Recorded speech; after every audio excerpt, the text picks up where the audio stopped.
Hi, I'm Aaron from 2H Media, and in this video, I want to talk about what makes content authentic. In order for your content marketing to be effective, your content needs to resonate with your audience and help you build trust. And that's why your content needs to be authentic. So what makes content authentic?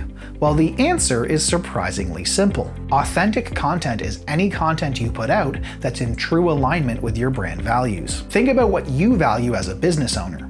If your business is all about getting the job done right the first time, consider putting out content that's direct to the point and creates value for your audience. If, on the other hand, your business is all about creating extravagant experiences, consider reflecting that in your content by putting out more flashy and artistic works. At the end of the day, what makes a piece of content authentic comes down to your individual business.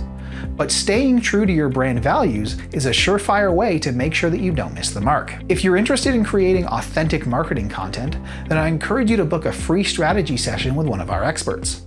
We'll take the time to get to know your business, develop a plan that makes sense for you, and answer your burning questions so that you can move forwards with confidence and clarity.